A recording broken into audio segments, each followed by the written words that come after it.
Kumusta kayong lahat dyan mga kababayan? Welcome back sa News Info PH mga kababayan. At eto na, napakainit mga kababayan, no? May sabwatan nga ba ang Comelec ngayon?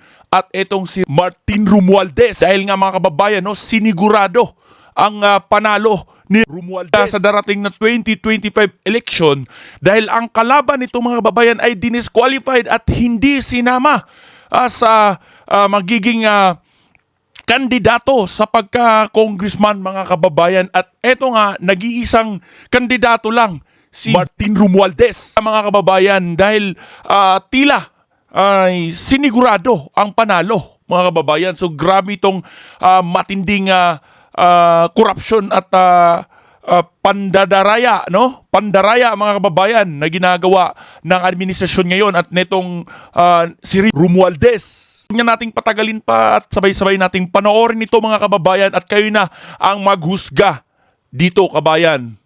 Halalan. Inanunsyo ni Comelec Chairman George Garcia na ang Inanunsyo ni Comelec Chairman George Garcia mga kababayan, no? Grabe.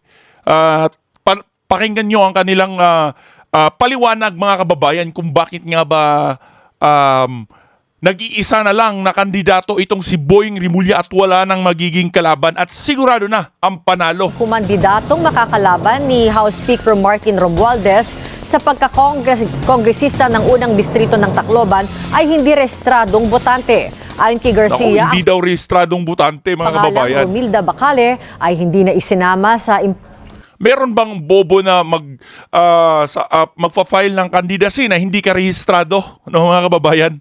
Ito, talagang ano yung ginagawa nitong Comelec mga kababayan, no? Harap-harapan na ang panlilin lang sa taong bayan at mga kababayan, no, sinasabi dito, hindi rehistrado. Kaya hindi sinama sa boto at nag-iisang kandidato na lang. inimprentang balota dahil sa distrito.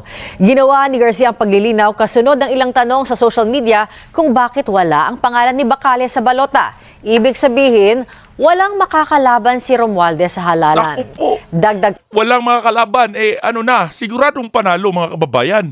No?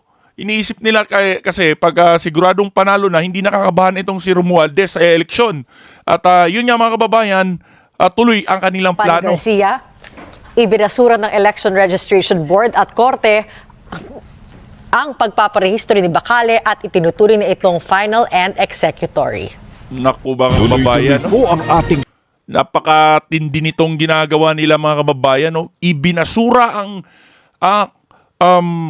itong kalaban ni Rimulya mga kababayan, no? At Rimulya ni Romualdez mga kababayan. Grabe. Ibinasura itong kalaban ni House Speaker Romualdez mga kababayan. So, sigurado na ang kanilang panalo dito mga kababayan, no? At yun nga, parang halata masyado ang kanilang sabwatan mga kababayan, no? Baka sigurado dito sa eleksyon ay mananalo itong mga pambato nila. Magkakaroon na naman ng dayaan dito mga kababayan pag hindi magiging alerto ang taong bayan sa ginagawa nitong administrasyon ni Marcos at ditong si Romualdez mga kababayan.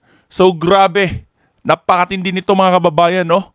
At yun nga ay hindi na masikmura itong mga pinagagawa nila ng mga retired generals at iba pang mga matataas na opisyal dati ng ating militar at PNP mga kababayan dahil nga harap-harapan na. Isa na nga dito mga kababayan si dating General Magalong at ngayon mayor ng Baguio City mga kababayan, no? Isa siya sa pumirma sa daang mga dating generals na hindi na rin masikmura itong ginagawa ng administrasyon at yun mga kababayan at ayon dito, no? Kaya Magalong mga kababayan, silence is no longer an option, no? Ang pananahimik ay hindi na option mga kababayan, no? Ayon dito kaya Baguio City Magalong mga kababayan ay ang pagsisiwalat ng katiwalian ng gobyerno ay hindi na option at hindi siya mananahimik mga kababayan hanggat hindi at hanggang nagpapatuloy pa rin ang korupsyon ng administrasyon, mga kababayan. No? So ito, sabay-sabay nating panoorin, mga kababayan, itong sinabi ni dating General Magalong at ngayon Mayor ng Baguio City, mga kababayan. Ako nakikipaglaban. Nakikipaglaban. Mahirap lang talaga. Kasi nakafocus lahat sa akin.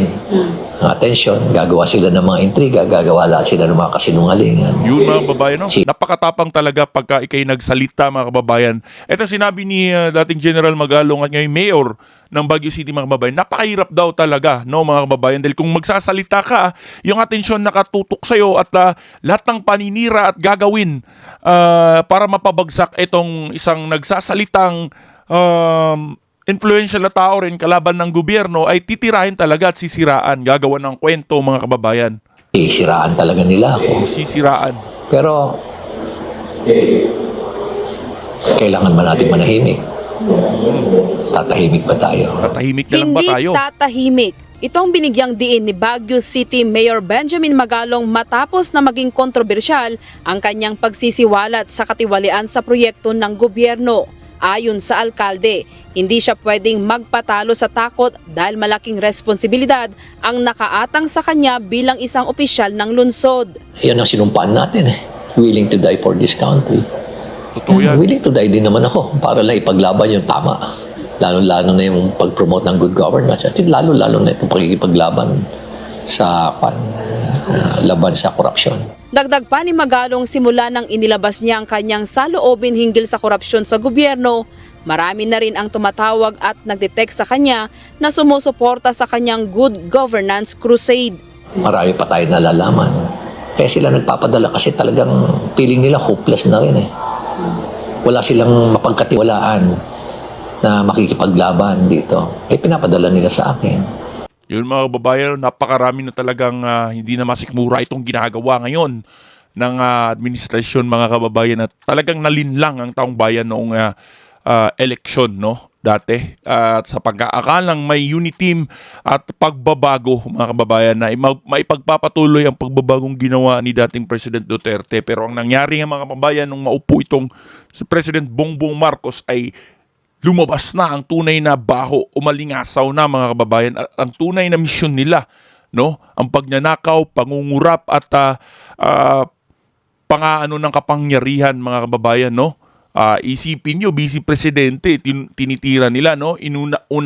Unang-una pa lang yung naupo si President Bongbong Marcos, tinira na agad etong si dating General Bantag, mga kababayan, no? Na iniluklok yun ni dating President Duterte. Piniga talaga nila at pinagbintingang pumatay kaya Percy Lapid, mga babayan, na kung iisipin mo, naunang tinira ni Percy Lapid itong si Romualdez, no? At alam nyo naman yung journalist na yun, no, mga kababayan, tinira niya si Romualdez at ngayong nabigyan ng si Bantag, biglang pinatay, no? So ibig sabihin ginawa nilang pain para kunwari ay si Bantag ang nasa likod. Pero mga kababayan, sino ba yung nakinabang, no? Ito si Romualdez, mga kababayan niya. Kaya nga, grabe. Pati ngayong pag-i-eleksyon, hindi pa nagsimula. Panalo na si panalo na itong si Martin Romualdez, mga kababayan. No? Kasi wala, dinisqualified nila yung kalaban, no? At yun ang dahilan lang nila, hindi daw rehistrado. Sinong bobong mag-aaksaya ng kandidacy? Tapos hindi pa naman pala rehistrado, mga kababayan. Sabi ko, bakit hindi kayo pwede magsalita? Sabi nila, baka mawalan kami ng tubig sa gripo eh. O kami nagsalita, kaya Mayor Benji, ikaw na lang muna. Ikinatuwa naman ng alkalde ang sinasabi ni Senator Sherwin Gatchalian na hindi na dapat kasama ang mga politiko sa pamamigay ng ayuda. Subalit ayon sa alkalde, may bago ngayon na estilo ang ilang kurap na kongresista o government officials. Sabi, pakinggan nyo, bagong estilo nitong mga kurap, mga kababayan. Alam mo ba, meron na namang bagong sistema sila. Pag pupunta ka doon sa opisina nila, sasabihin nila, ay naku, wala na ho rito yung kan.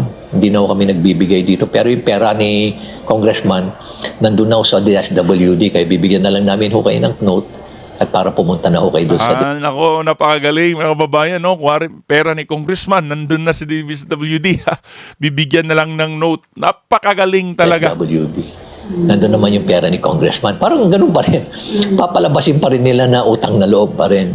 Samantala, sinagot ni Mayor Benjamin Magalong ang pahayag ni Congressman Salceda hinggil sa 777 scheme.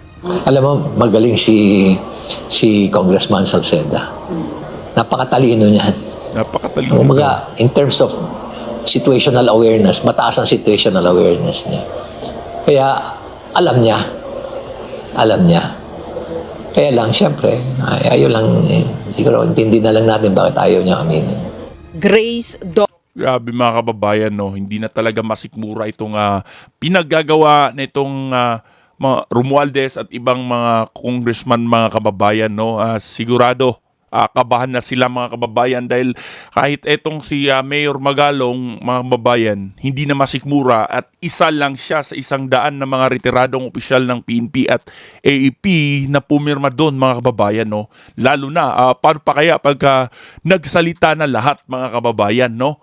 At yun nga, kinabahan na itong sila Romualdez mga kababayan dahil sa kinakasa ngayong rally ng INC mga kababayan, no. At isipin nyo mga kababayan kung gaano kalakas ang INC. At ayun, ipapalabas nila na hindi maganda itong ginagawa ngayon ng gobyerno mga kababayan, no. First time na magrarally ang INC para dito mga kababayan dahil hindi na rin masikmura talaga itong pinagagawa ng ating gobyerno. No, isipin nyo mga kababayan, Romualdez, sinigurado na niya ang kanyang panalo. No? Kinunsyaba nga ba nitong Romualdez na to ang COMELEC? So, yun mga kababayan ang ating matinding katanungan. No? Agree ka ba dito na itong COMELEC ay sabwat, no, sa harapang korupsyon at pandaraya mga kababayan, no? Nagsabwatan nga ba si Romualdez at etong COMELEC mga kababayan? Kaya dinisqualified at sinigurado ang panalo sa darating na eleksyon nitong si Martin Romualdez.